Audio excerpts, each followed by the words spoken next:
નમસ્કાર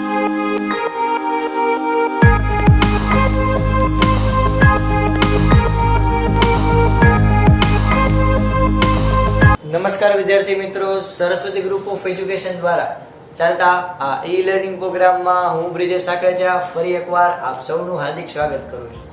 આપણે ધોરણ 11 ની અંદર ફિઝિક્સ વિષયની અંદર ચેપ્ટર નંબર 8 એટલે કે ગુરુત્વાકર્ષણનો અભ્યાસ કરતા હતા કે જેમાં આપણે 4 લેક્ચરની અંદર શું વસ્તુ ભળી ગયા. તો કે આપણે એવું જોયું હતું કે ભાઈ કોઈ એક વ્યક્તિ કરતા ઘણા બધા વર્ષોથી આ ગુરુત્વાકર્ષણ બળ વિશે શોધ ચાલતી હતી અને એમાં કેપ્લરે પોતાના 3 નિયમ આપ્યા હતા. કક્ષાનો નિયમ એટલે કે બધા ગ્રહો એ એવી લંબવૃત્તીય કક્ષામાં એવી દીર્ઘવૃત્તીય કક્ષામાં ગતિ કરશે કે જેના એક કેન્દ્ર ઉપર સૂર્ય હોય. બીજું તો કે સમય સાથે ક્ષેત્રફળમાં થતો ફેરફાર અચળ હોય. અને ત્રીજું તો કે કોઈ પણ ગ્રહના આવર્તકાળનો વર્ગ તેના અર્ધ દીર્ઘ અક્ષના ઘનના સમપ્રમાણમાં હોય એટલે કે t² ચલે છે એની ક્યુબ. ઓકે, આપણે આ 3 નિયમ જોયા હતા અને ત્યારબાદ આપણે ગુરુત્વાકર્ષણનો સાર્વત્રિક નિયમ જે છે એ જોયો હતો. ઓકે, અને એમાં આપણે જોયું હતું કે કોઈ પણ બે પદાર્થ હોય, વિશ્વના દરેક પદાર્થ બીજા પદાર્થ પર કંઈક આકર્ષી પ્રકારનું બળ લગાડે છે એટલે એને આપણે ગુરુત્વાકર્ષણ નામ આપ્યું. એ ગુરુત્વાકર્ષણ બળ એ આપણને ન્યૂટને ઘણી બધી સારી રીતે સમજાવ્યું અને એને અમુક ઘણા એવા સાદા સિદ્ધાંત આપ્યા કે કોઈ પણ બે પદાર્થ વચ્ચે લાગતું ગુરુત્વાકર્ષણ બળ તેમના દળના ગુણાકારના સમપ્રમાણમાં અને તેમની વચ્ચેના અંતરના વર્ગના વ્યસ્ત પ્રમાણમાં જોવા મળે છે. એટલે કે કોઈ પણ બે પદાર્થ પર લાગતું ગુરુત્વાકર્ષણ બળ F = Gm1m2/r², જ્યાં r એટલે કોઈ પણ બે ગોળા હોય. ફોર એક્ઝામ્પલ આ m1 દળ ધરાવતો પદાર્થ છે, આ m2 દળ ધરાવતો પદાર્થ છે, આ એના કેન્દ્રથી કેન્દ્ર વચ્ચેનું અંતર છે r. તો r નો વર્ગ એટલે કે બે ગોળાના કેન્દ્ર વચ્ચેનું અંતર કારણ કે આપણે યાદ કરો કીધું હતું કે કેન્દ્રથી કેન્દ્ર વચ્ચે લાગતું બળ છે. પછી તો કે બેયનો ગુણાકાર દળનો અને આ g એટલે ગુરુત્વાકર્ષણનો સાર્વત્રિક અચળાંક.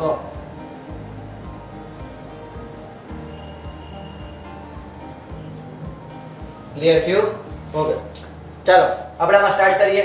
તો આપણને પહેલા તો એક મસ્ત મજાના લાસ્ટ લેક્ચરમાં આપણે જોયું હતું કે આપણે આ બળનો નિયમ છે એ સદિશ સ્વરૂપે કઈ રીતે દર્શાવી શકાય. ઓકે, તો આ સદિશ સ્વરૂપે આપણે દર્શાવ્યું એ પણ આપણને આવડી ગયું. હવે આપણે જોઈએ ગુરુત્વાકર્ષણનો સાર્વત્રિક નિયમનો એક દાખલો, ના નિયમથી દાખલી. તો અહીંયા આપણને મસ્ત મજાનો દાખલો આપ્યો છે કે એક L લંબાઈ એટલે કે L લંબાઈ વાળો એક ચોરસ છે, m દળ ધરાવે છે. આના કરતા બમણું દળ અને બમણી લંબાઈ ધરાવતું એક આપણી પાસે લંબચોરસ છે. આ બંને વચ્ચેનું અંતર L/2 છે. તો આપણને એવું કીધેલું છે કે તો આ બંને વચ્ચે લાગતું ગુરુત્વાકર્ષણ બળ કેટલું હશે, એટલે કે કોઈ એક કણ બીજા કણ ઉપર કેટલું ગુરુત્વાકર્ષણ બળ લગાડતું હશે. આપણી પાસે અહીંયા જગતની માલિકા 4 ઓપ્શન છે A, B, C અને D. ચાલો વિડિયો પોઝ કરીને ફટાફટ ટ્રાય કરો જોયા કે કઈ રીતે થઈ શકશે બે પદાર્થો વચ્ચે લાગતું ગુરુત્વાકર્ષણ બળ. તમે આમાંથી કઈ રીતે મેળવી શકશો ફટાફટ. સાવ ચાલુ જંપુ જેવું કાંઈ કરી નાખ્યું. રેડી? ઓકે, ચાલો આપણે સોલ્વ કરીએ. કઈ રીતે સોલ્વ કરી શકશું? તો કે ભાઈ સૌથી પહેલા આન્સર લખશું. તો આપણે અહીંયા આન્સર લખતા હોય ઓબવિયસ વાત છે. ઓકે, હવે અહીંયા તમે જુઓ તો ઘણા શું કહેતો કે ભાઈ ડાયરેક્ટ આવી રીતે આમ કહેલું છે કે ભાઈ F = G. આનું દળ છે m, આનું દળ છે 2m અને આ બે વચ્ચેનું અંતર કેટલું છે? તો કે L/2 એનો વર્ગ. એટલે શું થાય તો કે Gm × 2m ના છેદમાં L²/4 છેદનો છેદ અંશમાં 8Gm²/L². એવો કઈ ઓપ્શન છે? આ રહ્યો, આન્સર C. રેડી? ડન? અરે યાર, વેરી ગુડ. આવું ન હોય શું ખબર? શું કામ આવું ન હોય? આન્સર ખોટો છે, ના પાડો, આન્સર નથી. કારણ કે આયા આપણને કેન્દ્રથી કેન્દ્ર વચ્ચેનું અંતર L/2 નથી આપ્યું. આપણને કયું અંતર આપેલું છે? આપણને આ જ અંતર આપેલું છે કે બે પદાર્થ છે એ બે વચ્ચેનું અંતર આપ્યું છે L/2. હકીકતમાં લંબચોરસ છે તો લંબચોરસનું કેન્દ્ર ક્યાં આવતું હોય? લંબચોરસનું કેન્દ્ર કઈક અહીંયા આવતું હોય છે, અહીંયા વચ્ચે. આપણે પહેલા જ કીધું હતું કે કોઈ પણ બે પદાર્થ વચ્ચે લાગતું ગુરુત્વાકર્ષણ બળ તેના કેન્દ્રથી કેન્દ્રને જોડતી રેખા ઉપર હોય. આપણે લાસ્ટ લેક્ચરમાં જોયું હતું પણ ખરા કે કેન્દ્રથી કેન્દ્રને જોડતી રેખા ઉપર હોય. તો અહીંયા તો કે અહીંયા તો આવી રીતે આવશે, એટલે કે હકીકતમાં આપણે સ્થાન સદિશ આ લેવો પડે કર્ણનું. તો જો આટલું આપણને લંબાઈ આવી કેટલી l/2, એટલે કે લંબાઈ આપણને આવી l/2. હવે જો ધ્યાનથી સાંભળજો, ઓકે અહીંયા પણ નહીં, કારણ કે જો આટલી લંબાઈ l છે, બરોબર. આ કર્ણ પણ નહીં, આપણે પ્રોપર આકૃતિ દોરીએ છીએ. આનું કેન્દ્ર ક્યાં છે તો કે આ બેની વચ્ચે આ એક l છે, આ બીજો l. તો આનું કઈ કેન્દ્ર અહીંયા ક્યાં છે, તો આપણે અહીંયા કર્ણ દોરીએ. જો બહુ વ્યવસ્થિત આપણે આકૃતિ દોરીએ તો આ બે વચ્ચેનું અંતર કેટલું હશે, l/2 જેટલું હશે. આ આટલું l હોય તો આટલું કેટલું હોય, l/2. એટલે આટલું અંતર પણ કેટલું હોય, l/2.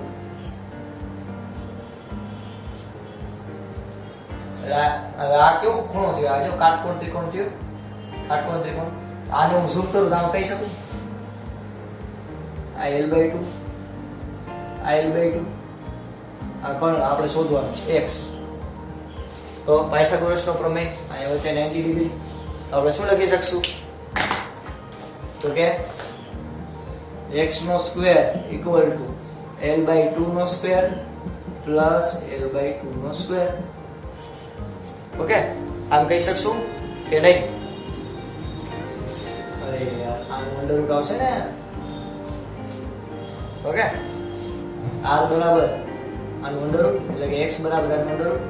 તો x બરાબર અંડર રૂટમાં l/2 નો સ્ક્વેર એટલે કે l/4 પ્લસ l²/4 એટલે કે 2l²/4. એટલે કે x બરાબર શું થશે તો કે ભાઈ 2 ના છેદ ઉડ્યા, એટલે કે અંડર રૂટમાં l²/2.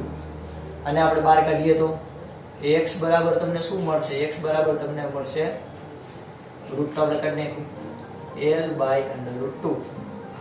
ક્લિયર થાય છે? હજી એકવાર આ બેનો વર્ગ, આ બેના વર્ગનો સરવાળો એ આના વર્ગ બરાબર થાય. આપણે છાપરું ઉડાડી દીધું, હવે અહીંયાથી વર્ગ કાઢ્યું એટલે ઓકે, અહીંયા થાય l²/2 એટલે કે l²/4. અહીંયા l²/2 એનો વર્ગ કરો તો l²/4.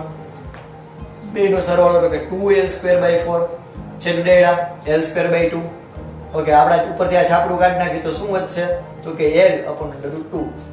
તો અહીંયા આપણને આ મળ્યો આપણો x, એટલે કે બે પદાર્થો વચ્ચેનું અંતર. હવે તમારે ઇક્વેશન મૂકવાનું શું? હવે તમારે ઇક્વેશન મૂકવાનું m બરાબર Gm1m2/r². ચાલો આપણે કિંમત મૂકીએ f g. m એટલે પહેલા પદાર્થનું દળ m જ છે, m2 એટલે બીજો પદાર્થ જેનું દળ આપ્યું છે 2m છેદમાં r નો સ્ક્વેર એટલે આનો સ્ક્વેર એટલે કે l/√2 આનો સ્ક્વેર. તો શું મળશે છોકરાઓ તમને આન્સર તો કે આપણે આગળ 2 લખી નાખીએ 2gm નો સ્ક્વેર 2gm નો સ્ક્વેર અહીંયા શું લખશી l²/2 છેદ તો છેદ અંશમાં f બરાબર શું મળ્યું તમને 4gm નો સ્ક્વેર અપોન l². આવો જોવો તો ક્યાંક ઓપ્શન તમને દેખાય છે? આપણને આ આન્સર મળ્યો. આવો ક્યાંક તમને ઓપ્શન દેખાય છે જગતની માલિકા? આવો ક્યાંક તમને ઓપ્શન દેખાય છે? જોવો જોઈએ. Yes, option number B. Option number B is the right answer. Okay, ફટાફટ તમારી બુકની અંદર રંગબેરંગી પેનથી લખી લો.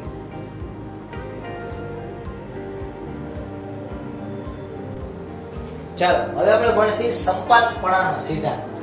સંપાતપણાનો સિદ્ધાંત એટલે શું તો કે ભાઈ આપણે પહેલા એવું જોયું કે કોઈ એક પદાર્થ હોય એના પર ગુરુત્વાકર્ષણ બળ કેટલું લાગે તો કે ભાઈ એકલી જોડથી તો શક્ય જ નથી. આપણે જોયું ઓછામાં ઓછા બે પદાર્થ વચ્ચે એટલે કે m1 અને m2 દળ ધરાવતો પદાર્થ હોય તો એના વચ્ચે કેટલું ગુરુત્વાકર્ષણ બળ લાગે. એટલે આપણે બે પદાર્થનું જોયું. પછી હજી આપણે એક સ્ટેપ આગળ આવ્યા, એ બે પદાર્થ સદિશ સ્વરૂપે હોય, એક જ રેખામાં એક જ અક્ષમાં ન હોય અને સદિશ સ્વરૂપે હોય એટલે કે 3 ડાયમેન્શન હોય. 2D માંથી આપણે ધીરે ધીરે ક્યાં આવ્યા 3D માં. ઓકે, 2D માં આપણે એવું જોયું હતું કે કોઈ પણ બે પદાર્થ વચ્ચે લાગતું ગુરુત્વાકર્ષણ બળનું મૂલ્ય કેટલું હોય Gm1m2/r². આ ખાલી આપણે 2D ની વાત કરી. જ્યારે આપણે 3D ઉમેરશું તો અહીંયા શું થઈ જશે તો કે અહીંયા થઈ જશે કે જ્યારે આપણે 3 ડાયમેન્શન ની વાત કરતા હોય x y અને z તો અહીંયા r ક્યુબ થઈ જાય અને અહીંયા એનું સ્થાન સદિશ થઈ જાય r21 r12 whatever. ક્લિયર? હવે આપણે આ એક નહીં બે નહીં વ્યવહારમાં તો ઘણા બધા કોણ હશે. જેમ કે આપણે વાતાવરણના કણ કરીએ તો વાતાવરણના જો નાના કેટલા બધા કણ હશે. એ બધા કણો વચ્ચે એકબીજા ઉપર ગુરુત્વાકર્ષણ બળ લાગતું હોય છે. પ્લસ આ વાતાવરણના કણ હોય તેના ઉપર આ જમીન દ્વારા પૃથ્વી દ્વારા પણ કહેવાય ગુરુત્વાકર્ષણ બળ લાગતું હશે. તો વ્યવહારની અંદર કાંઈ એક બે કણ ન હોય પણ આવા ઘણા બધા પદાર્થો ઉપર એકબીજા ઉપર ઘણા બધા બળ લાગતા હોય. તો કોઈ એક પદાર્થ બીજા કેટલા પદાર્થ ઉપર બળ લગાડે છે બધાયનો આપણે સરવાળો કરીએ એને શું કહેવાય? સંપાતપણાનો સિદ્ધાંત.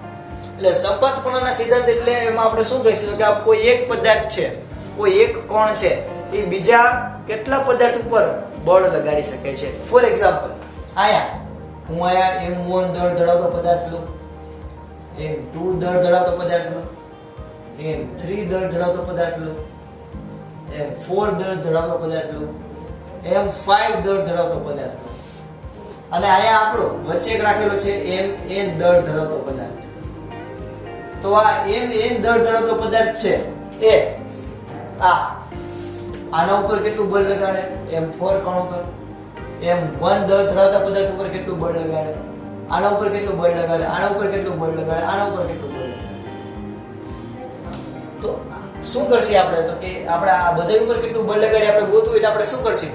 સિમ્પલ, આ બે પર બળ લગાડે પ્લસ આ બે પર બળ લગાડે પ્લસ આ બે પર બળ લગાડે પ્લસ આ બે પર બળ લગાડે પ્લસ આ બે પર બળ લગાડે એમ જેટલા પદાર્થ ઉપર બળ લગાડશે બધાનો આપણે સરવાળો કરી નાખીએ. એને કેવું? સંપાતીકરણ એટલે કે સંપાતપણાનો સિદ્ધાંત. ક્લિયર થાય? દંડનાદંડ. ઓકે, ચાલો જો આપણે જોઈએ. ફોર એક્ઝામ્પલ એટલે કે f net કેટલું લાગતું હશે? ટોટલ f net કેટલું લાગતું હશે? તો કે ભાઈ આ કોણ પેલા બધા દ્વારા બળ લગાડે એટલે કે f m1 mn m1 plus f mn mn m2 plus f mn m3 plus f mn m4 બીજા નાનું આવશે m4 plus f mn m5 પાંચ કણો પર બળ આવ્યું. હવે માની લો કે અસંખ્ય n જેટલા કણો હોય તો આપણે શું કહીશું? પ્લસ. ઓકે, આપણે n ઉપર કન્ફ્યુઝન ન થાય કાંઈ હું લખી નાખું તો કોઈ mp દળ ધરાવતો પદાર્થ છે તો એના દ્વારા કેટલું બળ લાગશે? તો કે આ mp દ્વારા પહેલા પદાર્થ પર લાગતું બળ, mp દ્વારા બીજા પદાર્થ પર લાગતું બળ, m3 માટે m4 અપ ટુ આવા n નંબર્સ ઓફ કણ માટે આપણે શું કહી શકીએ? તો કે ભાઈ up to plus up to f m p m n -1 clear થયું? ઓકે, દંડ માટે તો આયા આપણે બધા ઇન શોર્ટ આપણે બધે દળનો બધે બળ કોઈ એક કણ દ્વારા બધે કણ ઉપર જે બળ લાગે છે બધાને આપણે શું કરશું? સરળ. ક્લિયર છે? ચાલો ફટાફટ પેલા બુકની અંદર પેલા આટલું લખી લ્યો.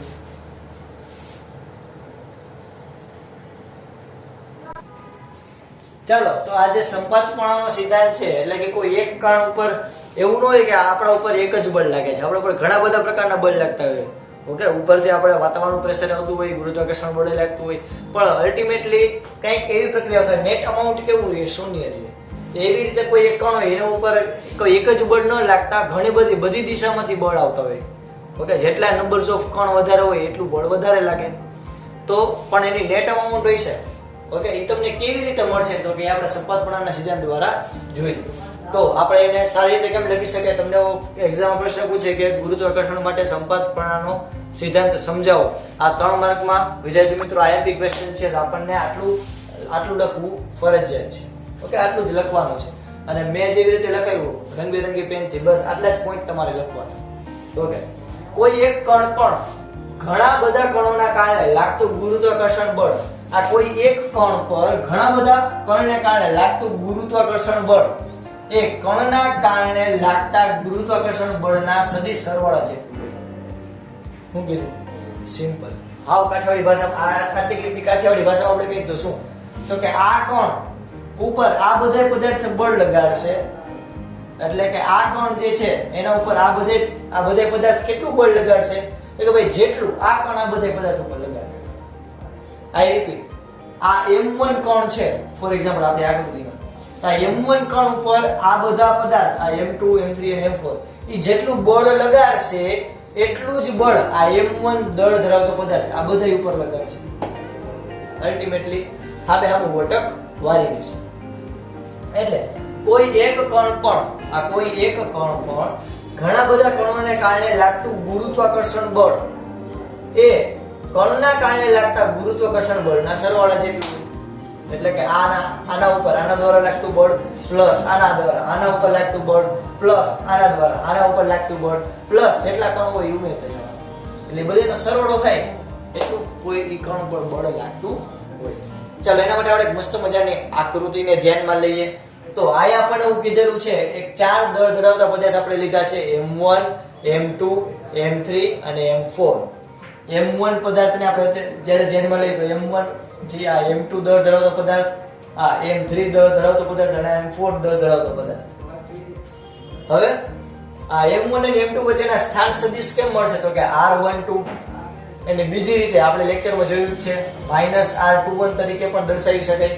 કારણ કે આ બેની દિશા અલગ હોઈ શકે. તમે આમથી માપો અને આમથી માપો તો દિશા અલગ હોઈ શકે, પણ એના મૂલ્ય કેવા હોય? એક જ સરખા. ઓકે, એટલે આનો માનાંક કરશો તો બંને પ્લસ આવશે, એટલે કે મૂલ્ય જ્યારે લેશો તો પ્લસ આવશે, પણ આપણે દિશાની વાત કરતા હોય તો એક પ્લસ હોય તો એક માઈનસ, એવી રીતે. હવે આયા M1 અને M3 વચ્ચેના સ્થાન સદિશ જેને R13, જેને બીજી રીતે -R31 તરીકે પણ દર્શાવી શકાય. આ એકમ સદિશ છે, બરોબર? એકમ સદિશને આપણે ધ્યાનમાં લઈએ. જ્યારે આ M1 કણ હોય એના દ્વારા M4 પદાર્થની બે વચ્ચેનો આપણે એકમ સદિશ ગણીએ તો R14 કેના ઇક્વલ બરાબર થાય? તો કે -R41. આકૃતિ પહેલા ક્લિયર થઈ? ઓકે, હજી એકવાર સમર્પણનો સિદ્ધાંત શું કહે? તો કે પર્ટિક્યુલર કોઈ એક કણ દ્વારા આ કણ છે એના ઉપર દરેક કણ દ્વારા લાગતું ગુરુત્વાકર્ષણ બળ એ કણ દ્વારા બધા પદાર્થ પર લાગતા ગુરુત્વાકર્ષણ બળના સરવાળા જેટલું હોય. ઓકે, તો ચાલો આપણે સમજવાની ટ્રાય કરીએ. તો સૌથી પહેલા M1 પર M2 દળના કારણે લાગતું ગુરુત્વાકર્ષણ બળ, M1 પર M2 દળના કારણે લાગતું ગુરુત્વાકર્ષણ બળ. આ M1 પદાર્થ પર M2 પદાર્થને કારણે લાગતું ગુરુત્વાકર્ષણ બળ કેટલું હોય છે? તો કે F12 equal to G M1 M2 એટલે કે ગુરુત્વાકર્ષણનો સાર્વત્રિક અચળાંક એટલે ગુણ્યા બે ના દળનો ગુણાકાર છેદમાં બે વચ્ચેનું અંતર. પણ આપણે સદિશ સ્વરૂપે લઈએ છીએ તો R1 નો સ્ક્વેર એને ગુણ્યા, એટલે કે R12 નો સ્ક્વેર એને ગુણ્યા R12 નો એકમ સદિશ. આપણે આને ધ્યાનમાં લઈએ તો આ, જો આને ધ્યાનમાં લઈએ તો આવી રીતે લખશી, કારણ કે માઈનસ નિશાની આગળ આવશે. તો આ પહેલા પદાર્થ દ્વારા એટલે કે M1 પદાર્થ પર M2 પદાર્થ દ્વારા કેટલું ગુરુત્વાકર્ષણ બળ લાગે છે આપણે એ દર્શાવ્યું. જ્યાં આ R12 એટલે શું? તો કે M1 થી M2 દિશામાંના સદિશને કહેવાય R12, એટલે પહેલેથી બીજા પદાર્થ સુધીનો સ્થાન સદિશ, અને 21 એટલે બીજા પદાર્થથી પહેલા પદાર્થ સુધીનો સ્થાન સદિશ. એટલે અલ્ટિમેટલી આ નીચેથી ઉપરનું દર્શાવે અને R21 છે ઉપરથી નીચેનું દર્શાવે. તો એકને પ્લસ લઉં તો બીજાને મારે માઈનસ તો લેવું જ પડે. હવે ખબર પડે? ઓકે, M1 પર M3 દળના કારણે લાગતું ગુરુત્વાકર્ષણ, આ M1 પર M3 પદાર્થને કારણે લાગતું ગુરુત્વાકર્ષણ બળ, M1 પર M3 પદાર્થને કારણે લાગતું ગુરુત્વાકર્ષણ બળ કેટલું હશે? તો કે F13 સદિશ equal to G M1 M3 upon R13 નો સ્થાન સદિશનો square into R13 caret. Okay, આપણા R13 ને ધ્યાનમાં લઈએ તો પ્લસ રહેશે, R31 ને ધ્યાનમાં લઈએ તો માઈનસ રહેશે. બાજુમાં સૂત્ર દર્શાવેલું છે. આયા પણ તમારે નીચે લખવાનું, મેં નથી લખ્યું, તમારે લખવાનું કે જ્યાં r13 એટલે તો કે m1 થી m3 દિશામાંનો સદિશ, r31 એટલે m3 થી m1 દિશામાંનો સ્થાન સદિશ. આવી જ રીતે m1 અને m4 વચ્ચે તમને આવડે. m1 પર m4 દળના કારણે લાગતું ગુરુત્વાકર્ષણ તો કે F14 કેટલું છે તો કે Gm1 m4 upon r14 નો સ્ક્વેર into r14 નો એકમ કેરેટ. ઓકે, આને આપણે ધ્યાનમાં લઈએ તો પ્લસ આવશે, આને આપણે ધ્યાનમાં લઈએ તો માઈનસ આવશે. ઓકે, અરે યાર માઈનસ ભૂલી ગયા તમે, માઈનસ તો છે યાર, ક્યાં ખોટું. ઓકે, આટલું પહેલા ક્લિયર છે, અહીં માઈનસ જ છે, ક્યાં ખોટું, આટલું પહેલા ક્લિયર છે. ઓકે, હવે તો કે જો હવે આપણે આ એક કણ પણ કેટલું બળ લાગે છે ભાઈ, આ બધી માથાકૂટ તો ઠીક છે, આ એક કણ ઉપર હવે કેટલું બળ લાગે તમે અમને કહો, કેટલું બળ લાગતું છે તો કે આ બધા એના સરવાળા જેટલું, એને તો આપણે સંપતપણાનો સિદ્ધાંત કીધો. એટલે m દળના કણ પર લાગતું કુલ બળ કેટલું હોય છે તો કે પહેલા પદાર્થ દ્વારા બીજા પદાર્થ પર લાગતું બળ પ્લસ પહેલા પદાર્થ દ્વારા ત્રીજા પદાર્થ પર લાગતું બળ પ્લસ પહેલા પદાર્થ દ્વારા ચોથા પદાર્થ પર લાગતું બળ, જે પાંચમું હોત તો પહેલા પદાર્થ દ્વારા, પાંચમા પદાર્થ છઠ્ઠો હોત તો પહેલા પદાર્થ દ્વારા છઠ્ઠા પદાર્થ પર લાગતું બળ, જેટલા કણ હોય એટલા પદાર્થ પર લાગતું બળ હોય એનો સરવાળો કરી નાખવાનો, સદિશ સરવાળો. ક્લિયર થયું? ઓકે, આ F12 ની કિંમત મૂકી, F13 ની કિંમત મૂકી, F14 ની કિંમત મૂકી. આ આપણી પાસે ચાર કણ હતા એટલે ચાર કણ માટે દર્શાવ્યું, પાંચ તો પાંચ માટે દર્શાવો, છ તો છ માટે દર્શાવો, આપણને કઈ અભિમાન નથી. ક્લિયર થયું? ડન. ઓકે, તો આને કહેવાય સંપાતપણાનો સિદ્ધાંત. ઓકે, બધા મસ્ત મજાના રંગબેરંગી પેન થી મેં જેટલા પોઈન્ટ લખ્યા એટલા પોઈન્ટ તમારી બુક ની અંદર મસ્ત મજાના પેન થી લખી લો. ચાલો લખી લેજો છોકરા.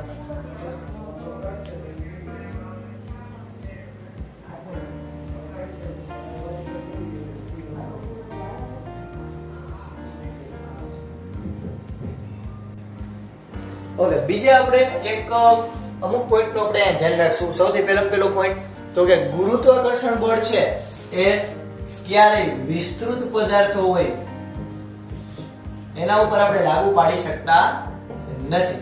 ઓકે, વિસ્તૃત પદાર્થો હોય, વિસ્તૃત પદાર્થ એટલે કે ભાઈ બહુ મોટા પદાર્થો, એના માટે આ પ્રકારનો નિયમ લાગુ પાડી શકતા નથી. અને આ હંમેશા કેના માટે લાગુ પડશે તો કે ભાઈ બિંદુવત પદાર્થ માટે. તમારે કોઈ પણ પદાર્થ હોય એને બિંદુવત ગણવો હોય તમે શું કરશો તો કે ભાઈ સિમ્પલ વાત, બે વચ્ચેનું અંતર ખૂબ વધારી દો એટલે આને ઓલો એકદમ બિંદુવત દેખાય અને આને ઓલો બિંદુવત દેખાય. ક્લિયર? ઓકે, બીજી રીતેની વાત કે માની લો કે હું કોઈ આવી એક પોલો ગોળાકાર કવચ લઉં, નિયમિત ઘનતા વાળો, એટલે કે આ સાઈડ થી જાડો ને અહીંયાથી પાતળો ને એવી રીતે નહીં, પણ એક સરખી ઘનતા વાળો પોલો એક ગોળાકાર કવચ લઉં, જેમ કે આપણો કહી શકાય ટેનિસ નો બોલ કે જે અંદરથી પોલો, તો એવી રીતે આ એક પોલો ગોળો લઉં, પોલો ગોળો અથવા તો પોલો ગોળાકાર કવચ. ઓકે, નક્કર અને પોલો બે વચ્ચે પેલા ક્લિયર થઈ કે આ અંદરથી ખાલી છે. નક્કર કોને કહેવાય તો કે પૃથ્વીનો ગોળો છે એ નક્કર કહેવાય, કારણ કે આની અંદર આપણે ખબર છે કે અંદર એકદમ જ્વાળામુખી, પણ અંદર એકેય જગ્યા ખાલી નથી, બધી એકદમ ભરેલી છે. તો આ અંદરની જગ્યા આખી ભરેલી હોય તેને કહેવાય નક્કર, અને ખાલી હોય એને કહેવાય પોલો ગોળો. તો આ પોલો ગોળો હોય તો એની બહાર માની લો કે કોઈ નાનું તો સ્મોલ એમ દળ ધરાવતો કોઈ પદાર્થ છે, આનું દળ છે કેપિટલ એમ, તો આ છે સ્મોલ એમ દળ ધરાવતો પદાર્થ, તો આના દ્વારા લાગતું ગુરુત્વાકર્ષણ બળ છે.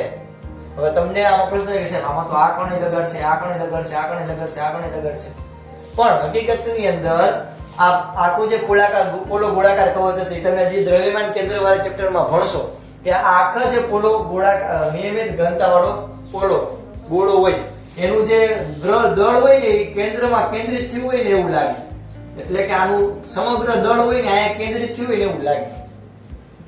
ઓકે, તો એને કારણે આ બે વચ્ચેનું આપણે અંતર ધ્યાનમાં લેવામાં આવે, અને આ કણ આ વચ્ચેનું જે સેન્ટરમાં જે તેનું દળ કેન્દ્રિત થયું એવું ધારવામાં આવે તો આ કણ દ્વારા આના ઉપર લાગતું બળ હોય બરોબર, એ જ આ પોલા ગોળા દ્વારા આ કણ પર લાગતા બળ જેટલું થાય. એટલે યાદ શું રાખવાનું તો કે ભાઈ આપણે નિયમિત ઘનતા વાળા, કેવી રીતે તો કે ભાઈ નિયમિત ઘનતા વાળા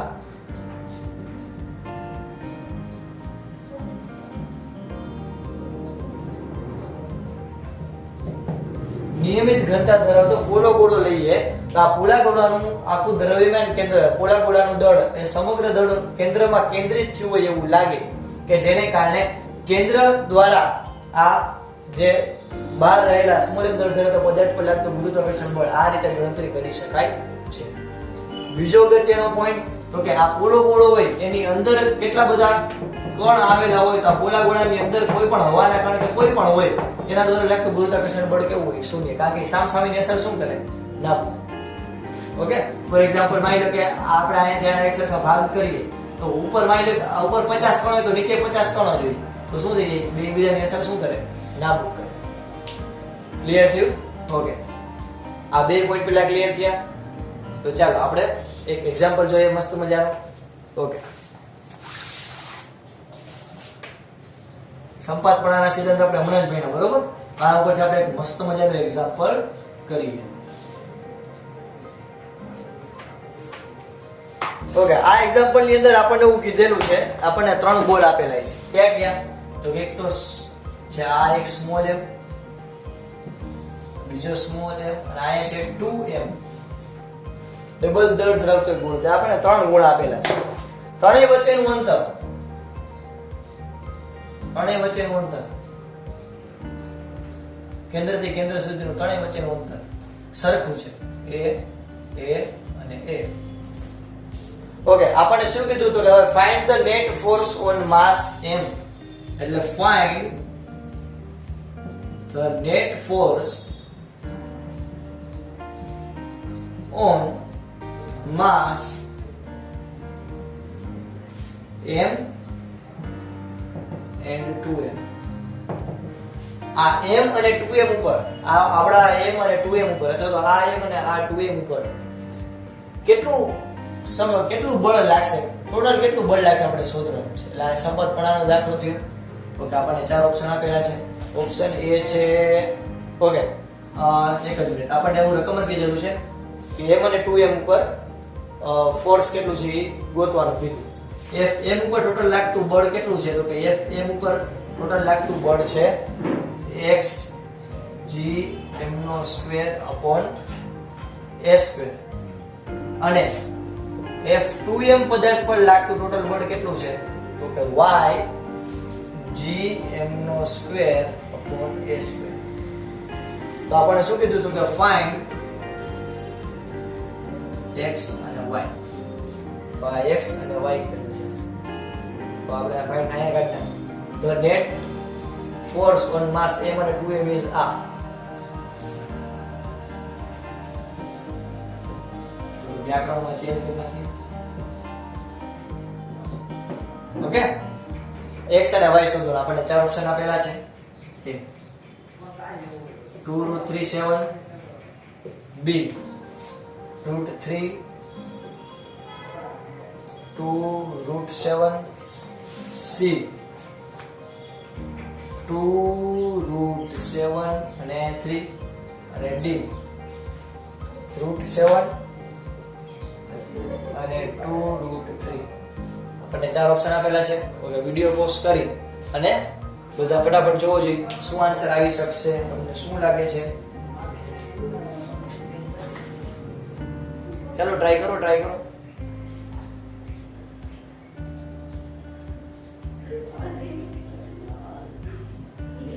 ઓકે, જો હવે આ m દળ ધરાવતો પદાર્થ હોય ત્યાંના ઉપર f જેટલું બળ લગાડે.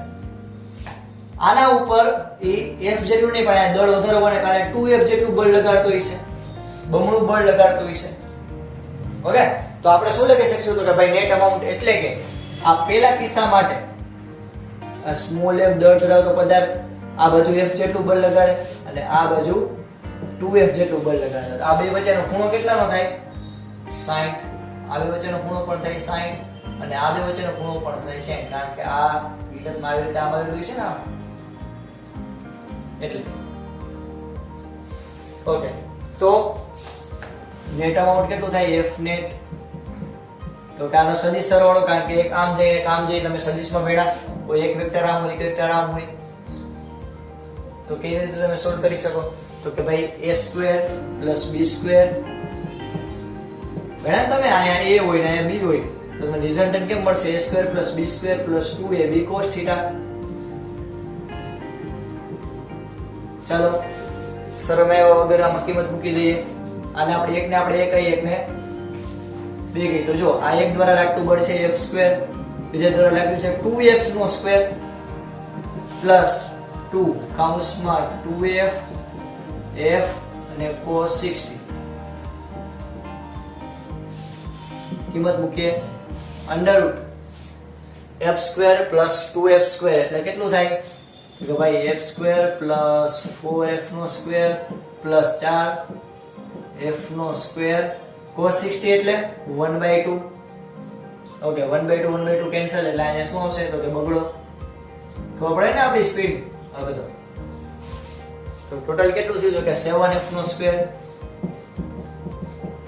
તો આપણને અહીંયા f નેટ કેટલું મળ્યું છોકરાઓ? f નેટ અહીંયા આપણને મળેલું છે √7f. √7f આ f સ્ક્વેર નું બહાર આવ્યું એટલે f બહાર આવે. ઓકે એટલે √7f. તો આપણો પહેલો આન્સર થયો.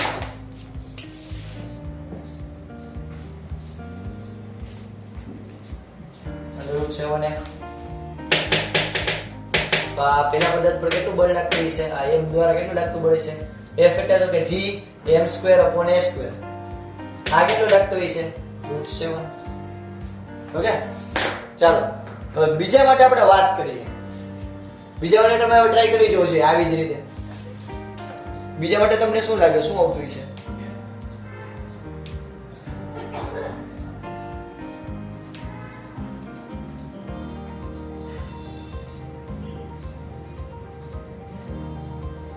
ઓકે કરી લીધું ટ્રાય.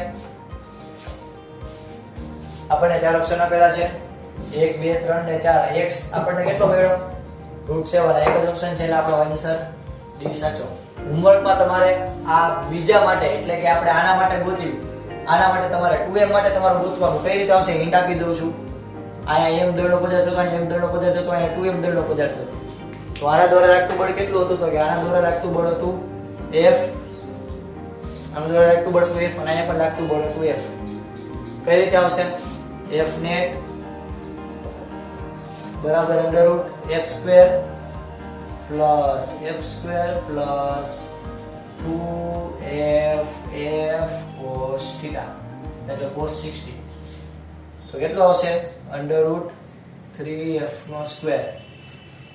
એવું થાય? ગણતરી કરજો શું આન્સર આવે એ કહેજો. ક્લિયર થયું? ડંડના ડર. આયા f શું હશે? f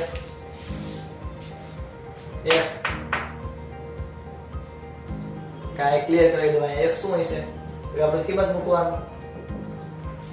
આ બે વચ્ચેની આપણે વાત કરતા હતા. આ કોણ જે છે ટોટલ આના નાના ઉપર કેટલું બળ લાગે છે આપણને એ મળ્યું. ઓકે ટોટલ f કેટલું હશે એ તમે મને કયો જોઈ. ટોટલ f કેટલું હશે? Yes simple. ઓકે આપણે આ રીતે પહેલા ચર્ચા કરીએ. 3f નો સ્ક્વેર. ઓકે એટલે √3f જો આન્સર આવશે √3f. f બરાબર અહીં કેટલું થાય? તો કે આ બધા દ્વારા કેટલું બળ લાગશે? તો કે એનું પોતાનું બળ છે 2m છે એટલે કે √3 * 2 gm નો સ્ક્વેર. આગળ લખું થોડું √3 * 2 gm નો સ્ક્વેર / a². તો 2√3 આવી ગયું. y બરાબર. Okay clear? ઓકે ચાલો ફટાફટ લખી લેજો. આપણે જ્યાં સુધી રાખીએ છીએ જય ભારત જય હિન્દ લખી લેજો.